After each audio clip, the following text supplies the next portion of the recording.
we talked about trying to find a way to bridge the gap curriculum-wise between our sophomore program, where all of our sophomores take driver's education, and our sudden impact program, which we offer to all of our seniors at the end of their senior year.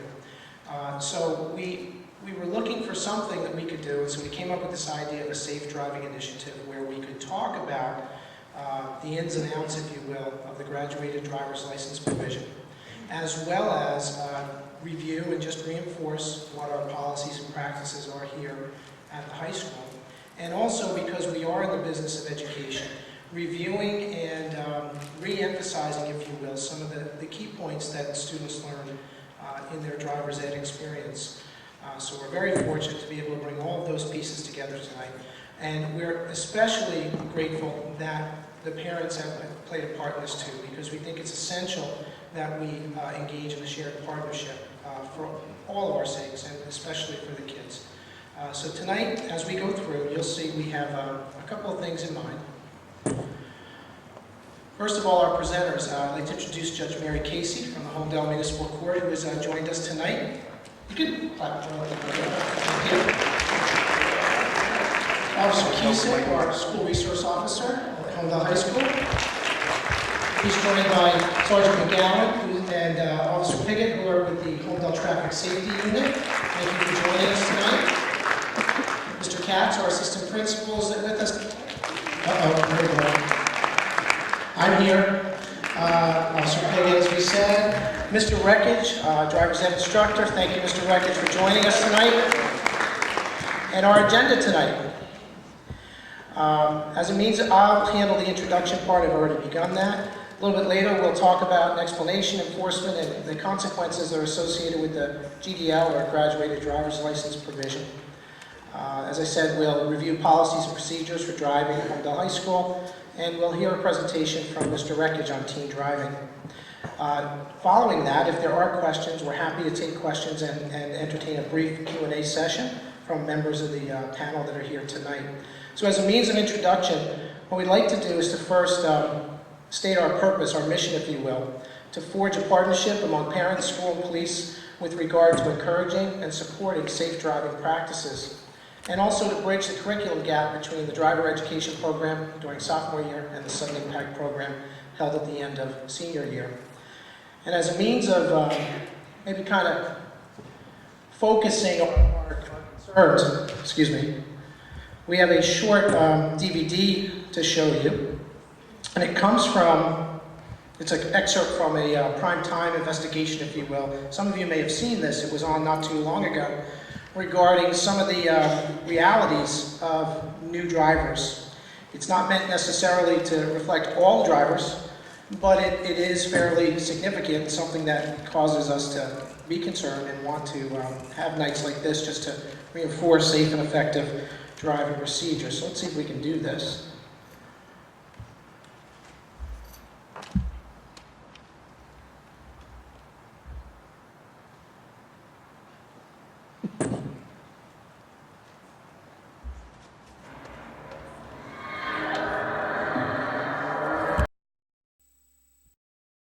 It's every parent's nightmare, teenagers behind the wheel. Watch as the 16-year-old driving this car runs right through a red light and almost hits someone. It's even worse inside the car. While her friends are terrified, the driver has no idea she's done anything wrong. It's one of many frightening moments during a prime-time experiment. We wanted to find out how prepared kids are when they get their license at age 16. So we followed them, and we rode with them, like this girl known for driving fast. You have a nickname, don't you? Yes. What's that? Turbo. Pardon? Turbo.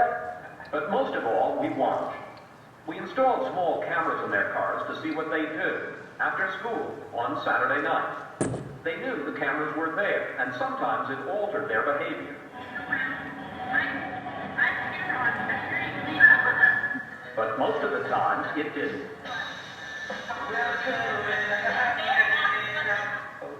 Oh.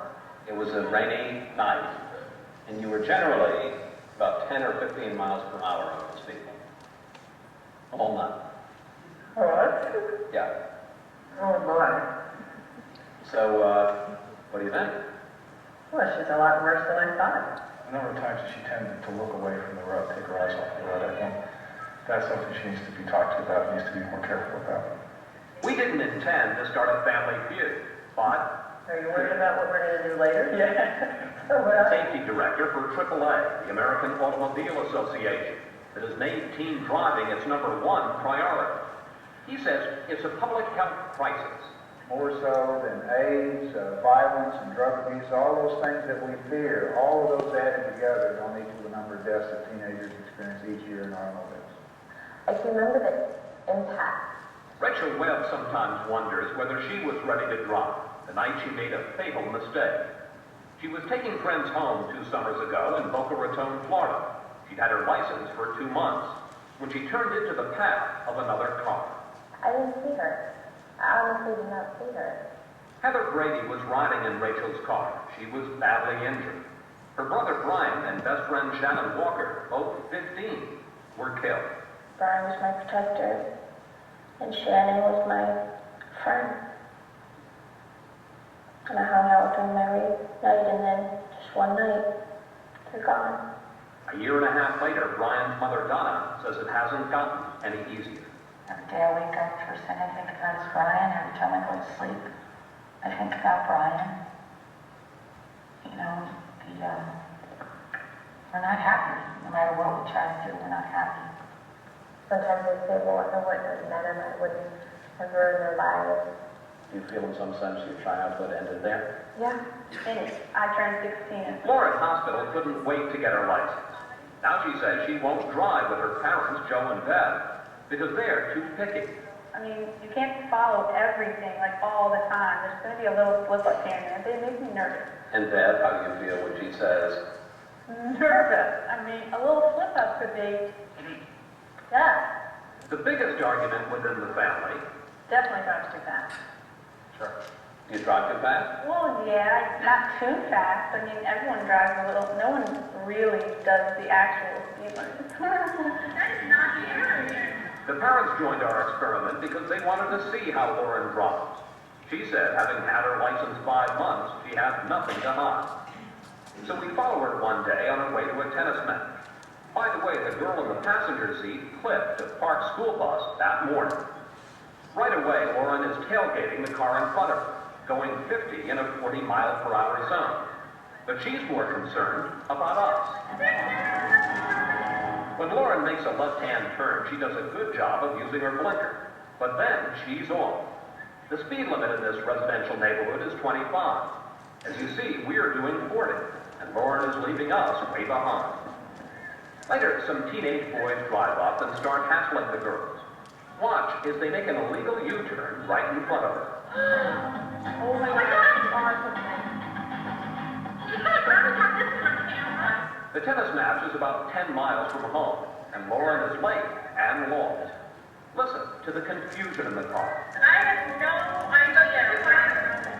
Has it been 2 months?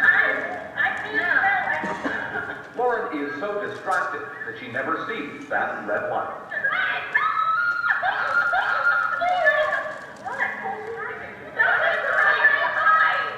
And there's the red light. What do you think?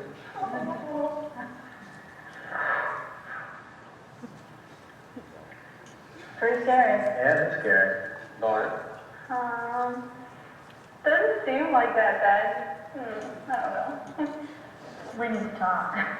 Well, I think we need to, I think it's unacceptable to drive at 15 miles over the speed limit. In a residential area. Yeah. I'm glad we brought this family together. I wouldn't have done this. They're going to be all mad and take away my driving privileges. And to learn for herself how easy it is to make a tragic mistake. What would you tell other 16-year-olds? Also, don't be so excited to drive. That it's not a right, it's a privilege. Don't take it for granted. Will teenagers listen? We wondered what the kids who were part of our project had learned. You going to do anything differently? No. Probably not. Experts we talked with say there are a few ways to help make your kids more responsible drivers. One is that they should own part of the driving process, such as paying for their driver's ed or part of their insurance. But don't put a car in your child's name. The accident rate is much lower when kids have to borrow their parents' car. Finally, even after teens get their license, an adult should drive with them the first 500 miles. It's pretty startling footage. At this time, and I think that short clip, obviously condensed and amplified, really kind of underscores why we're here tonight, that things can happen in a split second, and it can be so fragile. And it does bear repeating that we need to be understanding that we have a deadly piece of machinery in our control at that time. And things like friends and cell phones and all the other things can get in the way. But I'm not the expert on these things. I think we're all kind of shared in that area, and so I'm going to bring some help now to kind of talk about these things. And at this time, I'd like to bring up Officer Piggott, who's going to speak on behalf of the Holmdel Traffic Unit. Officer, you can clap. I'm not that scared, you guys. Don't be shy. Like Mr. Lockwood said, my name is Patrolman Michael Piggott with the Traffic Safety Unit of the Police Department. On behalf of Chief Wilson and the school for allowing me to come speak with you, I appreciate the opportunity. I do speak at sudden impact to the seniors before prom and go over some of the drinking and driving laws and things like that. But I don't ever get the chance really to interact and meet with some of the parents. And I think specifically before we get our licenses here, you guys are the ones that are going to be able to get it through to your kids that we are serious. This is a serious topic. Why are we here, preschool?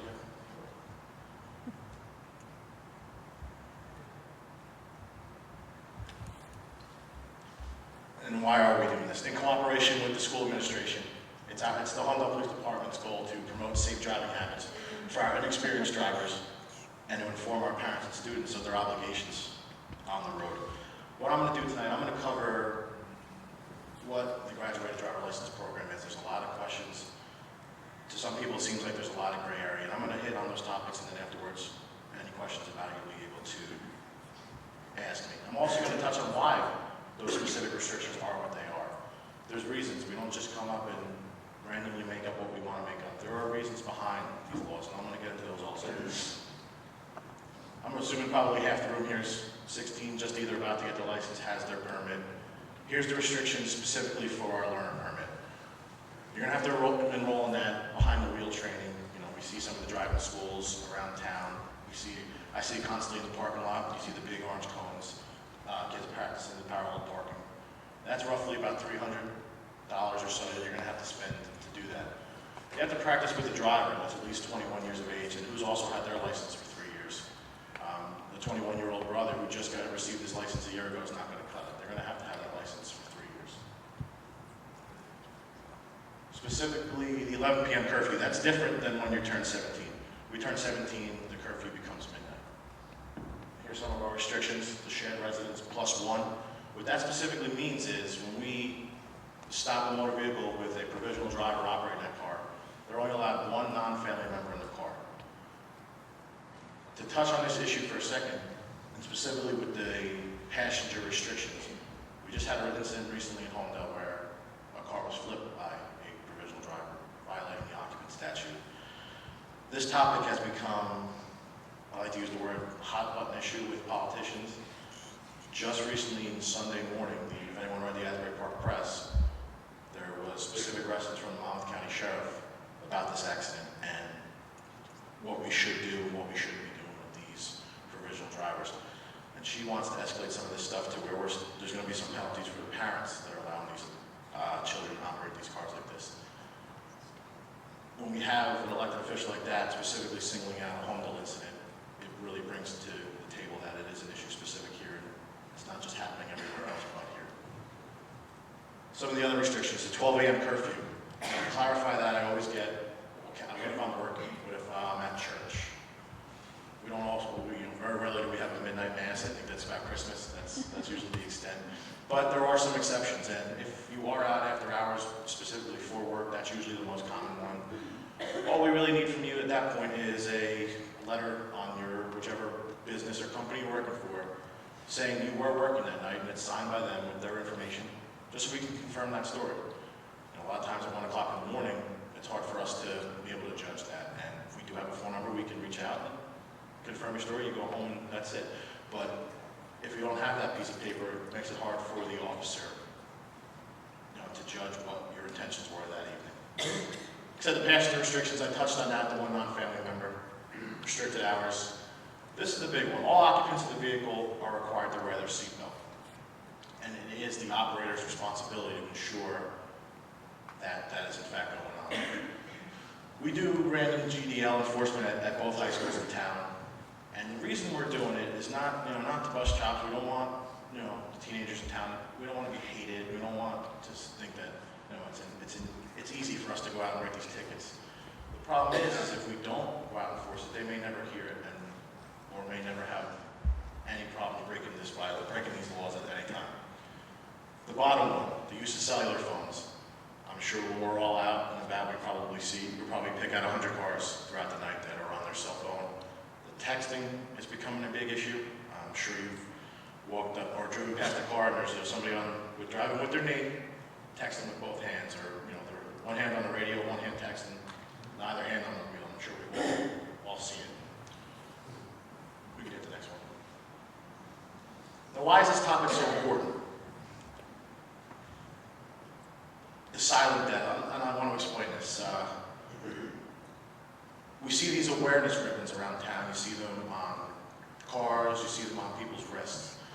I'm sure everyone's kind of familiar with them. Does anybody know what the red ribbon is? Anybody know? Shout it out if you know it.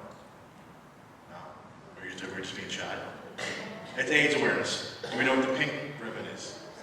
Breast cancer. There was just a walk in Point Pleasant had almost 11,000 people there to walk in support of breast cancer research. Do we know what the puzzle ribbon is? I'm sure some people have seen that. That's autism awareness. Now, does anybody know what the ribbon is for 6,800 teenagers last year that died? There is none. They don't have a voice.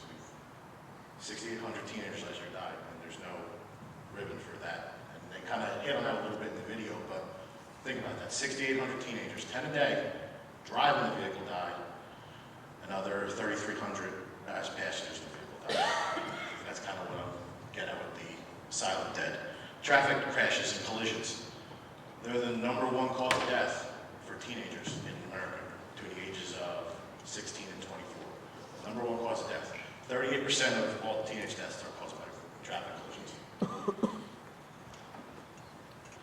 I hit on that every day, 10 teenagers die, and that's just 10 teenagers operating a motor vehicle. That's not passengers in the car, that's not anything else.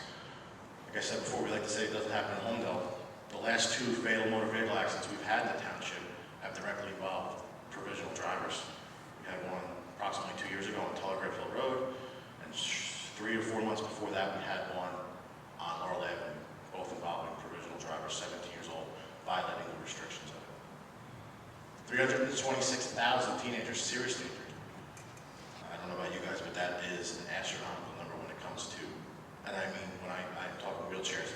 You ask a lot of kids sometimes, what's your greatest fear? Would you rather die or be in a wheelchair? And most of them choose death because they don't want to fathom the serious injuries. Now to get into why these restrictions are what they are. When are these crashes happening? 50% of them are occurring between Friday and Sunday, with 41% of those between 9 p.m. and 6 a.m. These studies and these statistics are why those hour restrictions are what they are. We need to, if these are when the accidents are occurring, we need to limit the number of hours of operation on those times. We cut down on the operation, we cut down on the accidents and crashes. Most common cause of these collisions, speed. It's the #1. For every 10 miles, I believe, an hour you go over the speed limit, your chances of dying in that collision increase by half. So if the speed limit is 25 and you're doing 55, I'm not a math guy, but you're significantly more danger of dying. The lack of awareness, we all hear about the invisibility factor. I'm sure the parents in the room when you were 17 and 18, We thought nothing could happen to us. We were invincible. There was nothing that could happen to us. Whether we're in our car, hanging out with our friends, everything was good. And it's still today, it's probably greater than it ever was, and we take more and more risks, and kids take more and more risks because we do think they're invincible. This is the big one, the passengers in the car, the peer pressure. I'm sure we're all familiar with the accident in Freehold Township a couple years ago where 3 teenagers and another adult died in that crash. Peer pressure is paramount to what we're talking about. We need to have the children in the car not only understand that when I'm driving a vehicle, I'm responsible and I need to be responsible, but that if I'm in a car with someone who operates unsafely, or if I'm made that extra passenger to make it illegal, call for a ride. Call for a ride. We don't want your parents. I will vouch for everyone in this room. They would rather have that phone call at 2:30 in the morning from you, saying, "Please come pick me up," than that knock on the door for me at 3 o'clock in the morning saying your child's dead. Every one of you, I'm sure every parent will raise their hand and say that's absolutely correct. In Freehold Township, they're actually, and I'm sure if anyone read the paper today, they have just created and produced a new video made by the kids that were best friends of the ones who died in that crash. And specifically to address the peer pressures involved with that accident, what it did to them. And it's going to be a requirement eventually through the state that anybody that violates a provisional statute down the road and has to go to the remedial training is going to have to watch this video. I think it probably should end up being mandated for everybody getting their license. It's, especially the kids in the room, you can kind of sit and listen to me speak and listen to your parents, but until you hear it from another 17-year-old, you hear it from another 18-year-old, hear the scenarios they've been through, hear some of the stories they have, that's when it starts to hit home.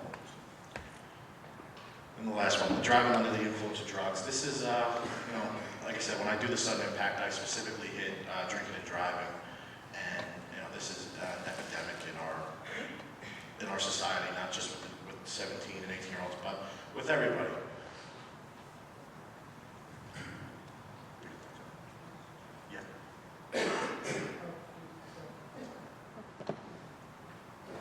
Now, thank you guys for your time. I'm going to introduce Judge Mary Casey, and she's going to elaborate on what I talked about and hit on the penalties if you do in fact come in front of her. She's our Holmdel judge. Thank you.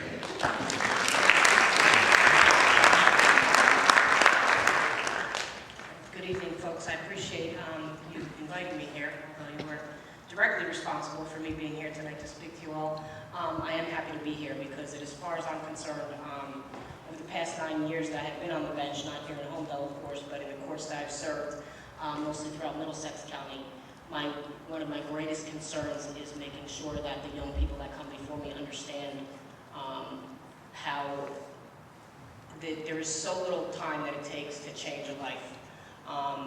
And unfortunately, some of the things that I've seen in the courts that I served, and I also used to serve as a municipal or a superior court prosecutor in the county of Middlesex in the juvenile unit. And many young people would come before us in that capacity where they would have speeding situations, no alcohol, no drugs involved, speeding, and people are dead. Young girl that I will never forget came before a court that I was practicing in, and it was the decision of the prosecutor at that time that she was to be sentenced to a juvenile facility for a period of time. It was heartbreaking on a number of different levels because you were, especially in the juvenile courts, there's a sense that you want to help the individuals that are coming in so that they're not graduating to the superior court level where they're finding themselves in situations where life cannot be turned around, as opposed to the juvenile level where we have a shot. There's a shot that if you're not paying attention at this thing, that there's something else that comes down the line that's going to wake you up. Because, first of all, I have to comment because I've never seen that clip, Ms. Lawford, and it's funny what the robe does to people, because when you put the robe on and you're standing there in front of people, they have a tendency to give you a little deference, okay? But I know the conversations that go on about me when you walk out of my courtroom, and also about what you have between yourselves, amongst yourselves, your friends and your family and things like that. So what I really want to impress upon you this evening is to please take 1 minute to think. Most of our lives are incredibly busy. I almost brought my 2 young children here tonight because I didn't want to be with without them for too long a period of time. I don't like to go away from them for too long, but I know that my level of attention would have been incredibly diverted to what I consider to be an incredibly important reason to be here. If you stop to think for 1 minute about something that matters to you, okay, and I don't mean about 15 things that matter to you, about like, okay, here I am, I'm in the car, I gotta text Sally because I need to get over there, I gotta go to cheerleading practice, I gotta go to football practice, my mom wants me home by 5, I gotta do homework tonight. Just one thing. Because the clips that you've seen tonight and the information that you're receiving from us this evening is that one thing that you take the opportunity to think about might put you in a position to not have to think about it for the rest of your life. Like that young girl that killed her 2 friends. Probably didn't set out by any reason to go out and do something that was going to eventually put her in a position to, on a daily basis, have to think about the fact that she's, responsible for, on some level, although she didn't want to do it, taking the lives of 2 of the people that she cared about. The other story that I think about when I think about young people, I had a case in Middlesex County at one point where there was a young man, approximately 19 years old. He was operating a motor vehicle and had got into a car accident. There was a bit of alcohol involved in that case, but the bottom line is that he caused such severe injury to the individuals that were on the other side. He had not had so much as a parking ticket before. Ladies, you want to pay attention? Okay, because I'm used to having control over the courtroom, and I'm not gonna tolerate any talking even tonight. Okay, that individual unfortunately was in a position where he was going to state prison for 7 years. The judge said, "Son, you understand? You're 19 years old. If you enter the guilty plea to this, the maximum sentence you could receive is 10 years. The minimum sentence you could receive is 5. But you will go to state prison for 7 years." I didn't think, based upon the physical demeanor of that young man, he was going to last 15 seconds in a jail, okay? So, as I just indicated, I have children. So I'm here tonight to tell you, first of all, I care about what goes on with everybody's children in the court system. Everybody's someone's child that comes before me. So as far as I'm concerned, everybody has the right to be treated like an adult. You are now on the verge of being in a situation where you are constantly going to be treated as an adult in the capacity where the state of New Jersey is concerned regarding driving laws. So I would impress upon you, please, make sure that you are paying attention.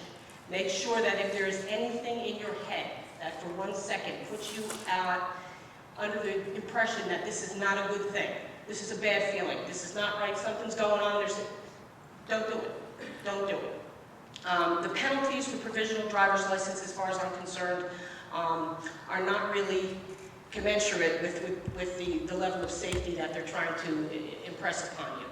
You are charged for a violation of a provisional driver's license. You have too many people in the car, there's too much, you're out too late. It's about a $106 fine. I can tell you, in my court, it's a $106 fine and $33 court cost.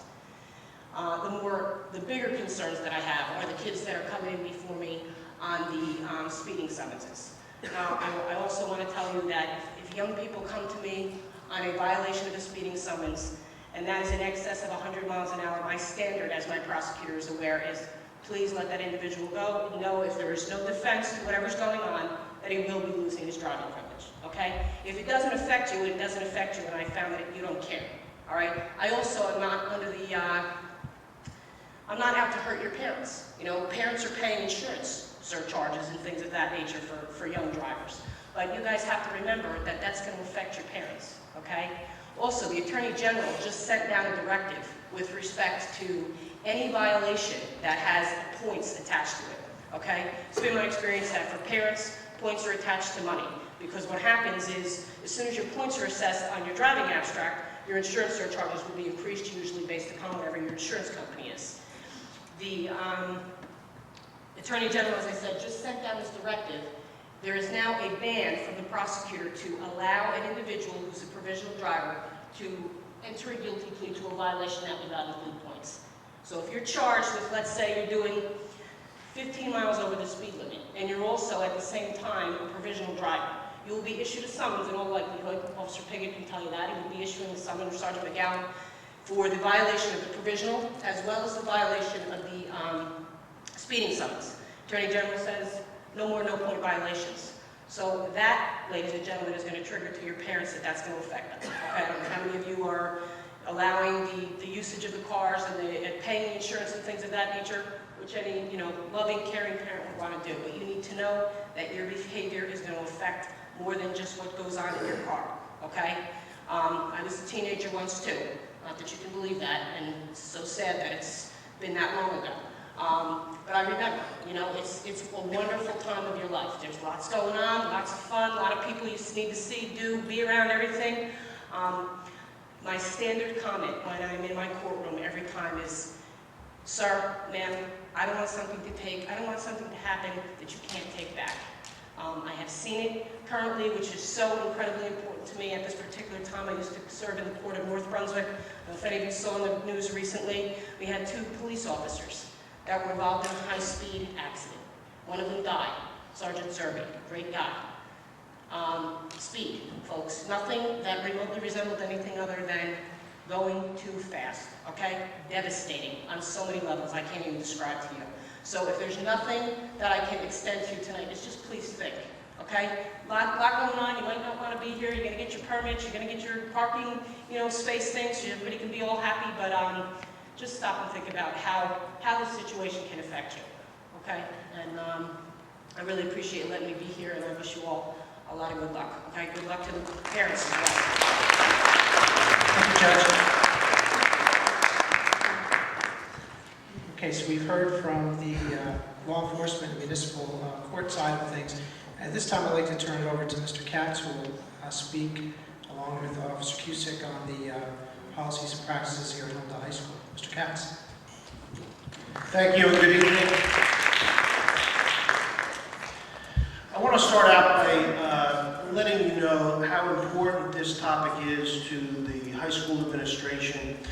Our feeling is that we can't put forth enough effort to help your kids, to keep them safe.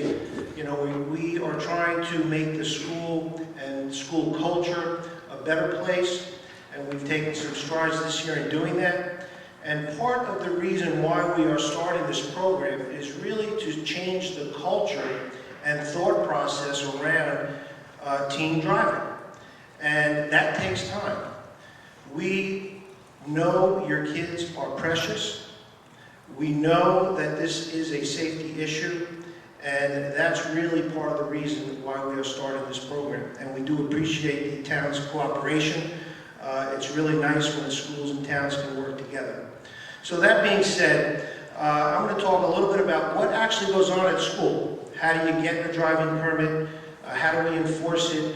What happens on campus when cars are here? And I'll run through those fairly quickly. First of all, everyone has a student handbook. All the students do. The handbook is also online for parents to view. And on page 47, it basically outlines all of the motor vehicle kind of guidelines for students. And the first thing that happens when a student gets a license and they want to drive on campus, they come to the main office and they get a driving contract, we call it. And in the contract, it lays out some of the rules and regulations. They bring that contract home to you. Parent signs it. We get a copy of the student's driver's license, and then we issue a permit. Permit's real simple, looks like this. It gets hung on the car when you come on campus, and it stays there, so we're able to identify all the cars that belong on campus. If it doesn't fit on your mirror, you can put it on your dashboard, not a problem, but we do need to see it. Very important.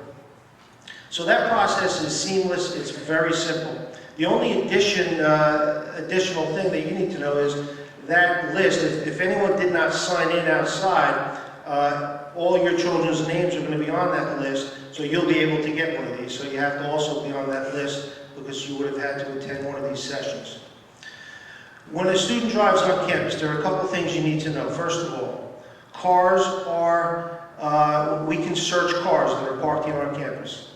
If we have reasonable suspicion that there is something going on in the car, some criminal activity, a school violation of any kind, we can call your student out and we can search the vehicle. So that's a little different than if you're in the parking lot at Macy's. Police can't really search the vehicle. They need a different level of kind of a hurdle to jump over. Schools, it's a little different. So I wanted you to know that up front. I want students to know that up front. In addition to that, When students park here, sometimes accidents happen. A student this year was backing out and kind of clipped the car next to her. Those types of things, damage to cars and the like, are really the responsibility of the students and the parents. It's not the school's responsibility. Sometimes the parents come in and say, well, isn't the school going to pay for it? Isn't the school's insurance going to pay for it? And that's not the case, and that's written in that driving contract. When students are driving on campus, every morning, I'll let you talk about what you do in the morning, but if a student gets caught driving recklessly on campus, their privileges are immediately revoked, and they really run the risk of being disciplined in addition to that. So recklessly to me means speeding, driving around corners fast, people around, that type of thing, and we have done that in the past. And the last thing I want to mention is the GDL violations. When a student gets their license for the first year, they have that provisional license. If there is any violation off campus, on a weekend, anywhere, and we hear about it, and the police usually hear about all the violations, they will help you. Because what they're going to do is they're going to call your student down, and they're going to counsel your student. They're going to reinforce why do we have the GDL violations. And they're going to really kind of drive home the point for you from someone else how important this is. If there is a second offense within that first year, the school will revoke the driving privileges of your child. They will not be welcome to drive on campus if they have 2 GDL violations in the first year. That suspension will be for 30 days. So we will take the permit back. If the student is caught on campus, they will be disciplined severely, and that's the way we're going to handle it. So we want to reinforce with students. If you make one mistake, please learn from it. We don't want you making one mistake, because as you can see, it could cost you severely. And that is a procedure that I want everyone to know up front. I don't want any surprises, but we really are here for the safety of your children. And that's how we do things here at the high school with the driving. I'm going to let Mr. Cusack talk about some procedures that he does, things that he has been seeing students do in the parking lot in the morning and after school. So I thank you for your time and looking forward to another productive year. Thank you.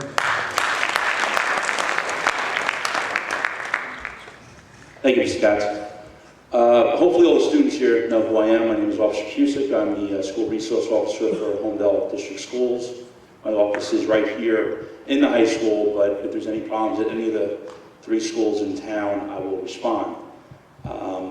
Just started my 21st year with the department, but this is my 2nd year as the SRO. So you would think that my area of responsibility went from the whole township of Holmdel for 18 years. Now it's boiled down to this one campus. You would think that that's a lot easier. But now I have to deal with all the young drivers that come and go every day. But like Mr. Katz said, every morning at 7 a.m. I am in the parking lot of the Holmdel High School. Hopefully everyone sees me. I'm there for a couple of reasons, obviously for officer presence, but most importantly to observe how our students are driving onto campus.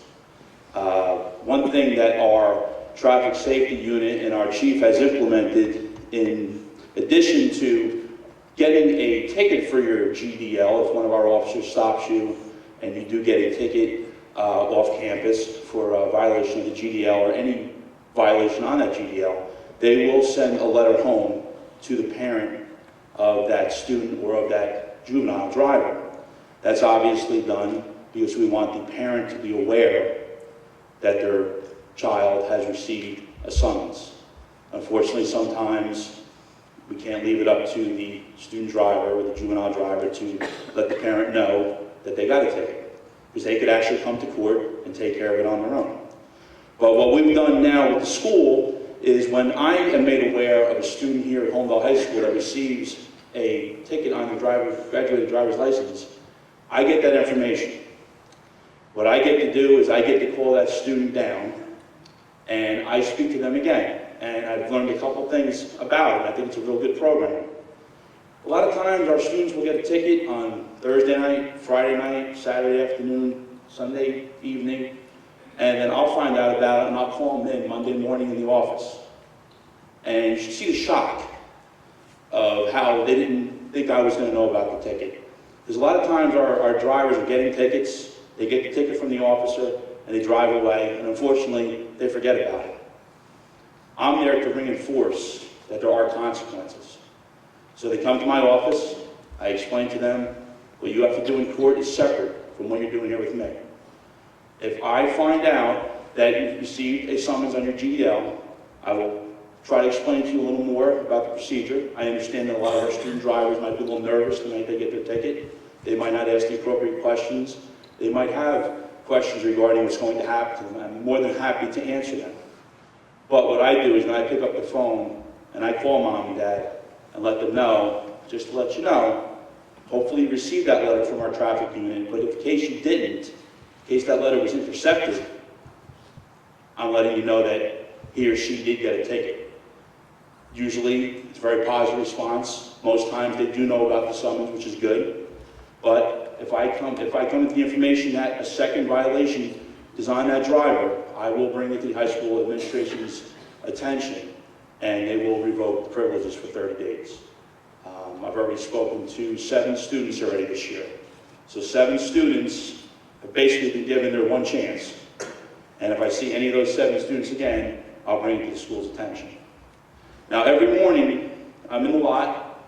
The lot right now has been very calm. It always starts off like that. September, October, November, the lot is usually pretty, not too many cars out there, just our seniors driving mostly. But as the year progresses, as our juniors start getting their licenses, a lot more vehicles are on there.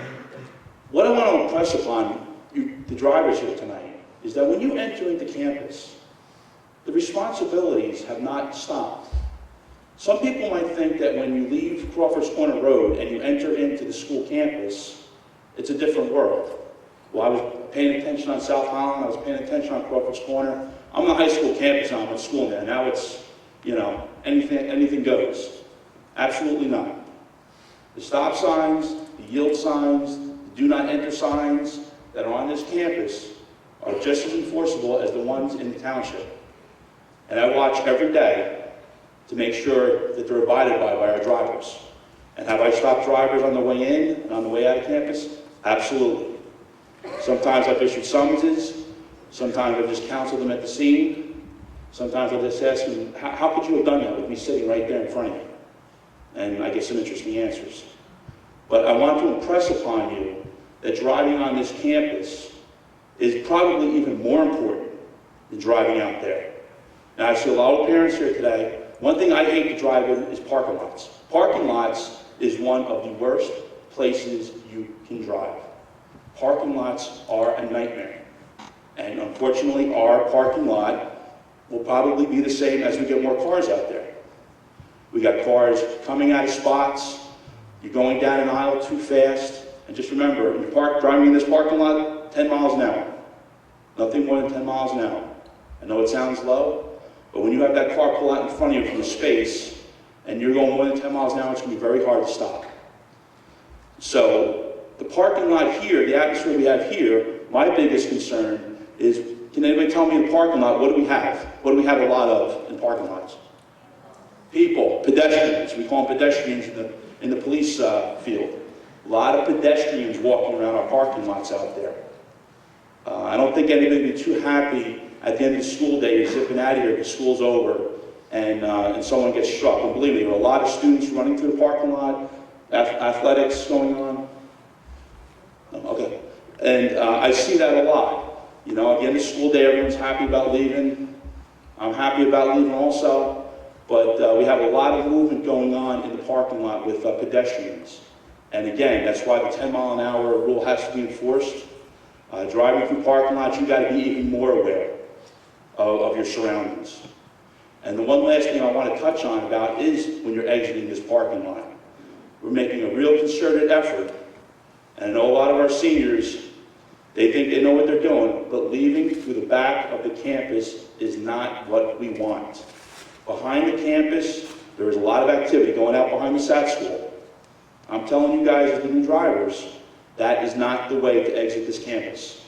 There are buses, there are maintenance going on back there, and most importantly, we have our 7th and 8th grade school, which is still in session, and And we have a lot of gym classes that are out back that way and walking up that roadway to go to the Rogie Field for their class. So we want everyone exiting out the front. If it gets to the point where exiting out the front gets to be too much, I'll make provisions to maybe get the traffic out a little quicker. But no one is to exit out the back of the campus. And that is out of respect for our SAT school, which is still in session, and all the activity that's back there. I really enjoy being at the school. I'm glad they assigned me back again this year. If any students have any questions about getting their license, if they get a ticket, what could happen, anything, please come see me in my office. I'm up here in the main office area. I'd be more than happy to answer your question. If I don't have the answer, I'll certainly seek out Sergeant McGowan, Patrolman Piggott, who are the experts in traffic safety. But I thank you for your attention, and I really, really do enjoy working with your children. And let's get them through the year safe. Let's get them through the whole year. Let's get them graduated, get them off to college, and keep them safe. Thank you. So at this time, Mr. Rekich, please come up.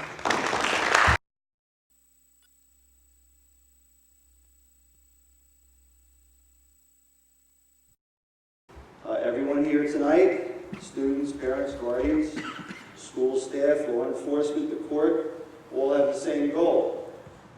And that is responsible young drivers who get their restrictions lifted, earn full driving independence by being violation and accident free. By the way, there are remarkably few jokes about wreckage teaching drivers there. You would think, but you're probably going to agree with most of the things I have to say. Perhaps you'll reject a few opinions out of hand, but I ask that you consider what's left over. By the way, I have 2 teenage girls myself. I was clothes shopping yesterday, and I saw Argyle all over the place. Argyle. My daughters wear these huge Elton John type sunglasses. Remember that vintage Elton John? Some of us who still have hair see the styles we used to wear back in style. But it isn't only fashion that's cyclical. The phrase "alive at 25" is making its way around driver's ed circles. And it sounds remarkably like assigned risk, a term that insurance companies used to use to justify charging younger drivers higher insurance rates. It conveys the message that although adulthood starts at 18 and drinking age is 21, it's often not until 25 that the physical, the mental, and the emotional all come together. And I think we all know that teens have a disproportionate number of car accidents in general, as well as fatal car accidents. In terms of insurance reductions, we had to wait until 25. It's a little bit fairer now in that after 3 years of clean driving, young drivers have that insurance reduction. Car accidents are the #1 killer up to age 34, and they remain the #1 killer due to injury at any age. But the greatest chance of tragedy is in those first 2 years because of 2 important factors, those being inexperience and risky behavior. In terms of inexperience, I hope that the parents made that commitment to spend as many hours in the passenger seat as possible when your child had his permit. Because quite honestly, what does 6 hours do? The 6 hours that you pay for, what does that really accomplish? Where is it written that once your child gets their license, lessons are over? Okay, so I have a packet up here, Parent's Guide to Teaching Teens How to Drive, so feel free to grab that. In one of the videos I show in class, a boy says, "My mother has the experience, but I have the skill." And you're going to hear this a few times tonight. Driving is 90% vision and judgment. You know, we think of other things, reaction time and coordination and such. You're trying to coordinate the steering wheel, the stick shift, the clutch, the brake, the gas. But driving is 90% vision and judgment. Therefore, experience is the skill. It's not only up to the parents to give their kids experience, but equally important, it's what parents say about driving and the example that they set. I'm going to read this here. A written parent-teen agreement or contract is an essential part of managing a teen's driving experience. It sets clear expectations for everyone by listing privileges, restrictions, and responsibilities. So those of you who had me for driver's ed, you had a few days to go home or about a week's time to go home, using those two guides that are in blue, I think, up there, so feel free to grab that, to come up with your own driving contract with your parent. Okay? So those are the blue handouts you can feel free to grab. In terms of risky behavior, driving is inherently risky, even before we add things to the mix. And it would be terribly naive to think that risk takers are the only ones taking risks behind the wheel, people who are risk takers. You know, on your way here tonight, you probably saw that extremely dangerous combination of speeding and tailgating. Mr. Blocker, you have that risky behavior slide? Is that on there? It's not in order. Okay. So on that slide, you have 2 times the chance of having an accident if you have a BAC of 0.05. It's like half drunk. As well as you haven't had any sleep for 17 hours and then you drive. 4 times the chance of an accident when you get to that 0.08 BAC, which is legal intoxication now, the same as car phones of any kind, handheld, Bluetooth, speaker phones, no difference.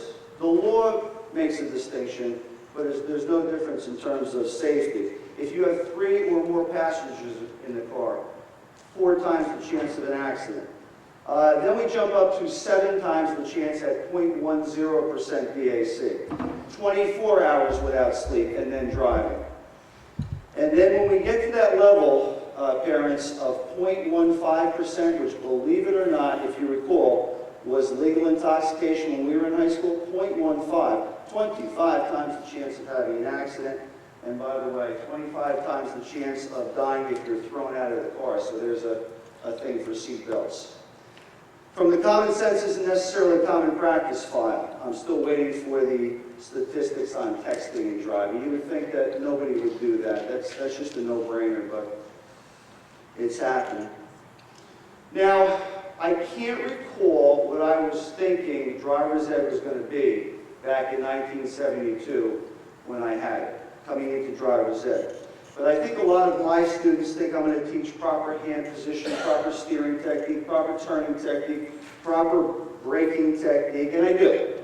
But let's face it, Holmdel High School does not offer behind the wheel. They think I'm going to teach motor vehicle law, and I do. But the meat and potatoes of driver's ed is good decision making.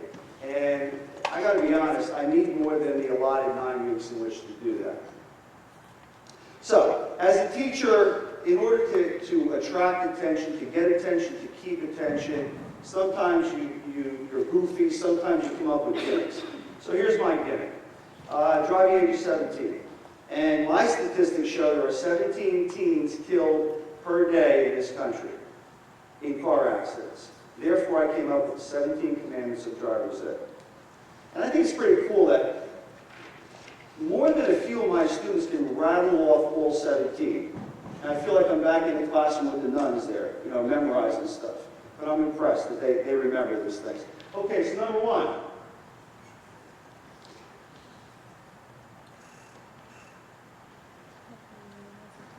It can be a ticket with fines, court costs, points, insurance surcharges. It can be damaging or totaling your car. It can be getting sued. It can be losing your license. It can be damaging your reputation. It can be jail. It can be Mr. Edwards coming into my class and saying, well, I guess you heard what happened to Mr. Records, so I'll be taking over the class. Driving is one area where we would prefer to learn from other people's mistakes, not our own. And I'm shameless in trying to sell this to my students. If we're going over an article from the press, what do you identify with in this article? What are you doing to make this article your own so you identify with it? But I got to tell you, I spent a lot of time soul searching. How successful am I? Are they really learning from other people's experiences, or do they have to learn from their own mistakes? You know, I discuss these articles with them. And certainly you can do something at home as well. Incidentally, Corporal Cusick provides me with monthly reports from the Holmdel Police, and we have this giant map in room 149. We take pins and we plot the locations of accidents every month to see the hot spots in Holmdel where a lot of accidents occur. The first one that comes to mind is the T intersection by the cemetery there. It's kind of a blind intersection. You don't have a real good sight triangle. And of course, any intersections of highways. Number 2. I stole this one from Warren Buffett because I feel it fits driving as well as business. Everyone speeds, everyone tailgates, everyone talks on the phone. Every party has alcohol. Everyone piles into cars after school to go somewhere. Now, it's bad enough when kids see their friends doing it. It's even worse if parents allow it or parents do some of these things as well. Number 1 cause of accidents is, any of my students? Simple, come on. Inattentiveness, distractions.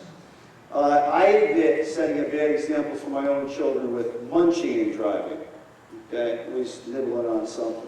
If we're eating, reading, writing, phoning, texting, who's driving? Novelist Stephen King was a pedestrian up in Maine at his vacation home, and he was struck by a van, and the driver claimed that he was trying to keep the dog under control in the back seat.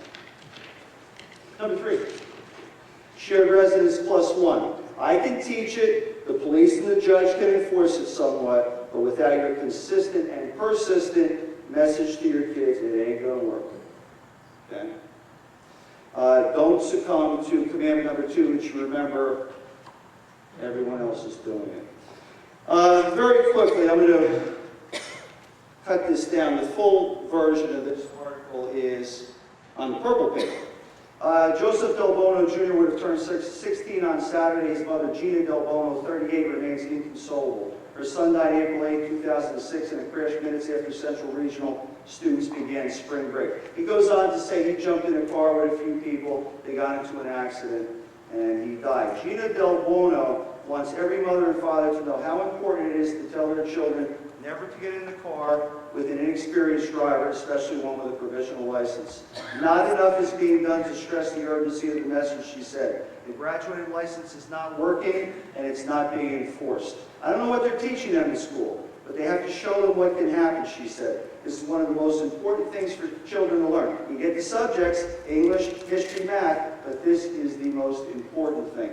The article goes on to quote 2 of Joseph's friends who said, yeah, he was a great guy, it's terrible, he's dead, but we're not going to change our behaviors. If somebody comes up and says you want to ride, we're jumping right in that car. So we've got to be consistent and persistent with that message. The more the merrier. Once again, 3 or more in the car, 4 times the chance of an accident. Number 4. We make a lot of assumptions on the road. We assume that he's stopping for that light or sign. We assume that he's turning because his indicator is on. Erring on the side of caution would be, there might be someone on the back side of that hill, so I won't pass. It's snowing, so I'll go to the mall tomorrow instead of tonight. Number 5. 9% of accidents we can blame on the vehicle or the road. 9%. 91% of accidents are human error, human performance. Therefore, thou shalt not be I. These I words, impaired, whether it be alcohol, over-the-counter drugs, prescription drugs, illegal drugs, Red Bull, ignorance. Judge, you can correct me. Ignorance of the law is not a defense. Okay? Irresponsibility, inattentiveness, those distractions, immaturity, impatience and impulsiveness, inconsiderate, influenced, peer pressure. Number 6. Try to make it sound like a command there. 25% of all car accidents are rear-enders, yet everyone else is doing it. That old one car lane for every 10 miles per hour does not work. The state manual finally, I've been complaining about it for years, finally changed the 2-second rule to the 3-second rule. Homework for this evening. You're going down South Holland, the car in front of you goes under the Parkway overpass, you start counting 1,001, 1,002, 1,003. You shouldn't get to there before you get to 3. If you do your tailgating, 4 to 5 seconds in the rain. Number 7, I'm violating this commandment right now because I'm rushing to get through this. When you rush, you set yourself up for failure. On the baseball team, we say if you're on time, you're late. Everyone is over scheduled. More and more of us are type A personality. ID, the acronym ID, we have this page in our notes and drivers at alphabet soup. We have all these acronyms. Stands for impatient driver. Besides being safer, you'll be amazed at how much more relaxed you feel if you've left yourself extra time. Number 8, got stopped in Milltown in 1977. I went to college in Massachusetts, came back in February, came to this intersection, and I had read that you can turn right on red. 1977. So I slow down, slower, slower, and my head's on a swivel, and I'm looking, and I made my turn. Woo! And they pulled me over. And I'll never forget the terminology. You did not come to a complete cessation of movement. Does that mean a complete stop, officer? He looked at me to see if I was being a wise guy. He said, that's right. So, and no matter whether you're going straight through that intersection or left or right, where are you going to get hit from first? Who's the closest person? A person coming from your left. So that's your first look, left, right, and finish with left. Number 9. We're going to see a short video on this one about speeding.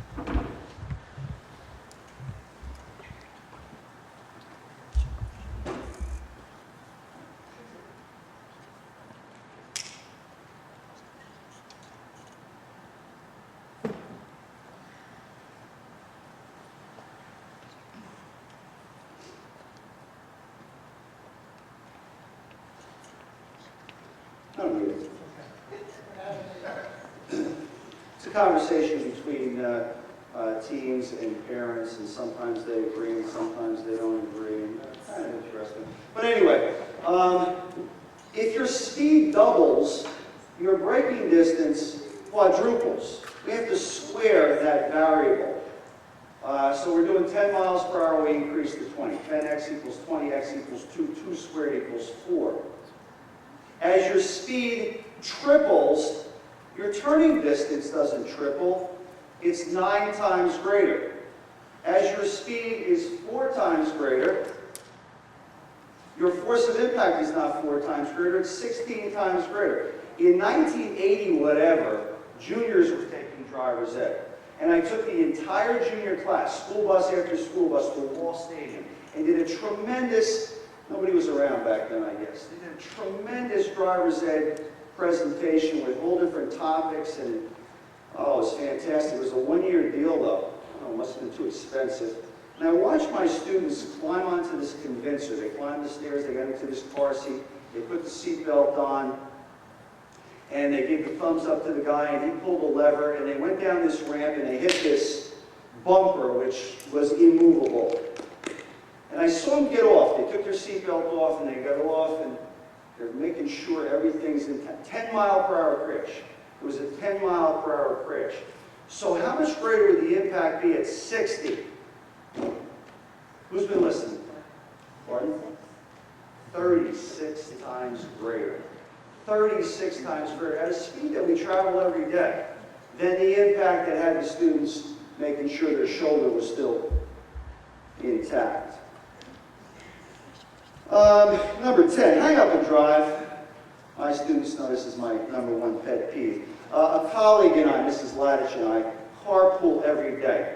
And every day we see erratic driving, and whereas years ago we used to think, you would think that person's driving drunk, now you know they're on a cell phone.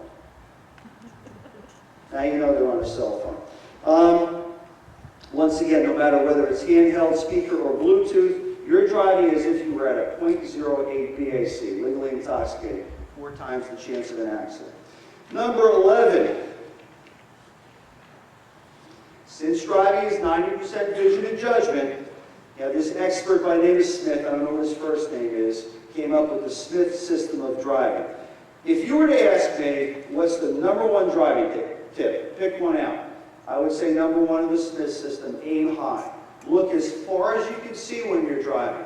The sooner you see something, the more time you have to analyze it, decide what to do, and then do it. Identify, predict, decide, execute. That takes some time. Number 2, keep your eyes moving, scanning back and forth. Number 3, get the big picture. Any parents know how often you're supposed to check your rearview mirror? How often you not adjust it, check your rearview mirror while you're driving? 5 seconds. Every 5 to 8 seconds. Very good. I should have some prizes here, keychains or something. Very good. Make sure others see you, use of the horn, use of the lights, and leave yourself an out, an escape for every situation. Number 12, seatbelts, no-brainer. So did you read about me this summer? August 22nd, I dropped my daughter off at Penn State. August 23rd, I go to get my father-in-law's van washed because it's got bugs all over it from the trip out to Penn State. Coming home, picked up my daughter, coming home, less than a mile from home, come to this intersection, Lakewood Road, Ramswan Drive, and this guy comes through a stop sign, and it's like slow motion. Kylie, he's not stopping. Kylie, he's going to hit us. Kylie, brace yourself. Kylie, I think we're going to roll. And we rolled. And then we hit a telephone pole, which made the van into a pickup truck. It just collapsed the back half of the van. Okay? And I have this lingering, haunting picture of me. I'm suspended. We're on her side. She's on the ground in broken glass, and I'm suspended above her in my seatbelt. Okay, no question.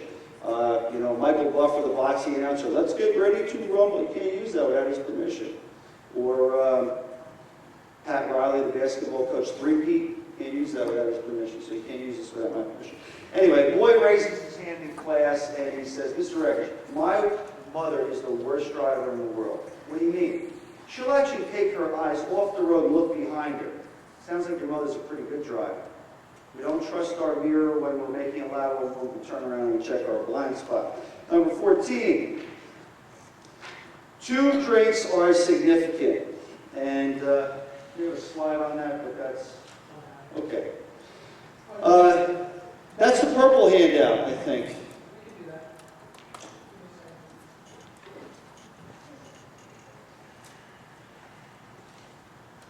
Anyway, just like shared residence +1, we're doing the best we can with alcohol education. It's a state mandate that we have to do 10 hours of alcohol education every year.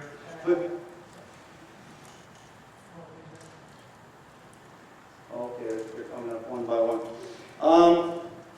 But this one's also on the parents. As parents, we've really dropped the ball on this one. Do you know the research shows that the parent who bargains with their kid, you know what, I know there's alcohol at the parties, just promise me you won't drink and drive. That kid is more likely to drink and drive than the kid who's given the message, like my father said, the drinking age is 18, Edward. Well, now it's 21. Dr. White, our original principal, our first principal here, wrote, I urge you to read this powerful article, which is the goldenrod piece of paper up there. It's great, on underage drinking in Holmdel. The earlier one starts drinking, the greater the chances of becoming a problem drinker or an alcoholic. So we have things up here other than drinking and driving.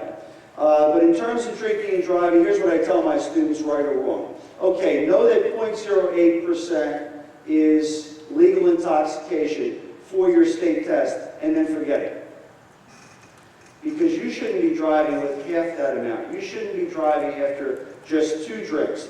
Driving is 90% vision and judgment. Here's what happens when you have 2 drinks in your system, okay?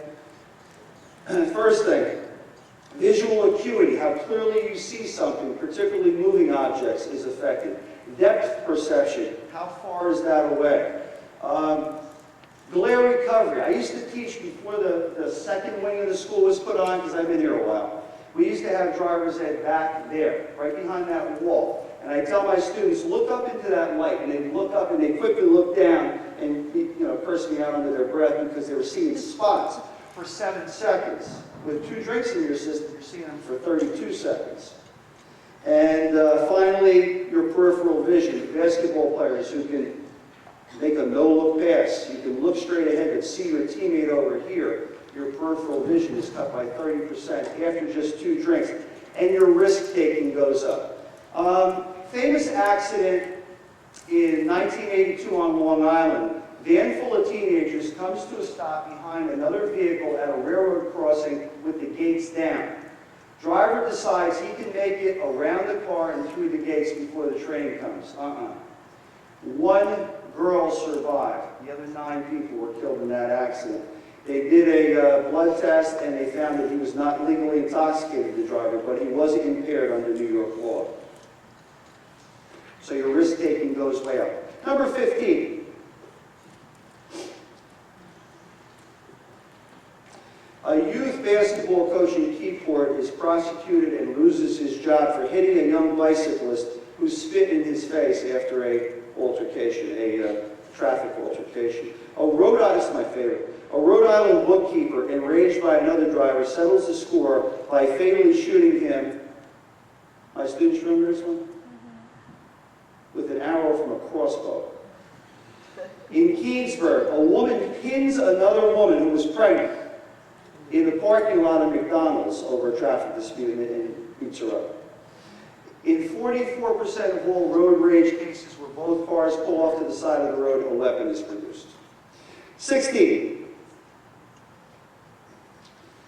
Drowsy driving is the silent killer. No pun intended. It's much like diabetes in that regard. You don't think of diabetes as deadly, but it can be. It's finally getting the attention it deserves, drowsy driving is.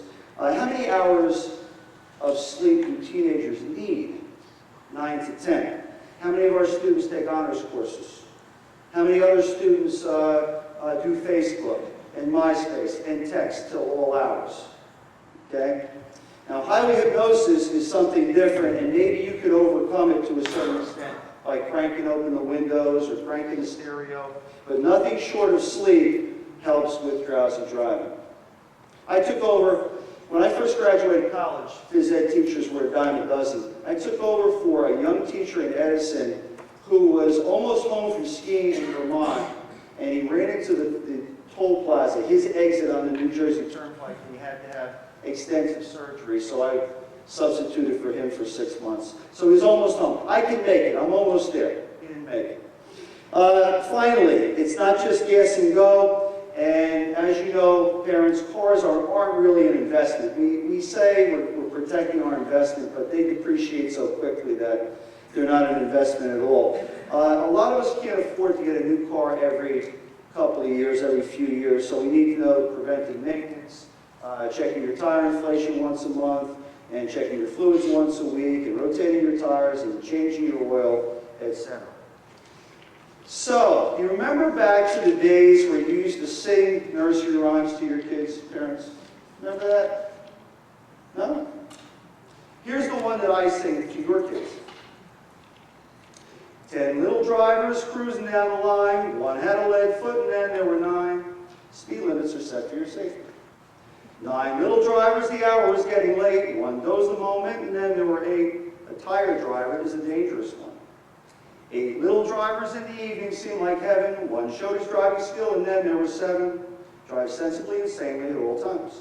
7 little drivers, their lives were full of kicks, one bought a bottle and then there were 6. Gasoline and alcohol is a deadly mix. 6 little drivers impatient to arrive, one ran a traffic light and then there were 5. Don't gamble years of your life to save a few seconds. 5 little drivers wheeling near the shore, one viewed the scenery and then there were 4. Careful driving demands alertness at all times. 4 little drivers, happy as could be, one passed the car pill, and then there were 3, never passed another car when your vision is obscured. 3 little drivers, busy it is true, one neglected car repairs, and then there were 2. For safety's sake, keep your car in top condition. 2 little drivers and the day was nearly done, one didn't beam his lights, and then there was 1 slowed down for dusk or darkness. 1 little driver who's still alive today. By following the safety rules, he hopes to stay that way.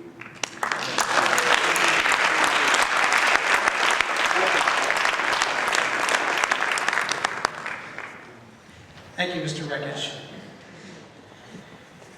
That brings us to the conclusion. We heard from a lot of different perspectives tonight, and our hope here is to be heavy-handed where we have to, but also to just point things out that should be common sense. But I learned a few things tonight, and I'm sure many of you did as well. And if nothing else, if it causes us to reflect on our own practices, things that, bad habits that maybe we've all fallen into, then this was well worth it. Being proactive and a shared partnership among all of our stakeholders here for the common good of our young drivers is what we're all for. We will take any questions if there are any specific questions anyone has of any of the people who are here tonight. I don't know if there is anyone. If not, we thank you so much for attending our presentation tonight. We welcome your feedback. Feel free to drop us an email. Make sure if you didn't sign in on your way in, you signed in on your way out. Please come down and take some of these auxiliary materials that Mr. Rekich referenced. How about a hand from all of our participants tonight? Thank you, everyone. Have a pleasant evening.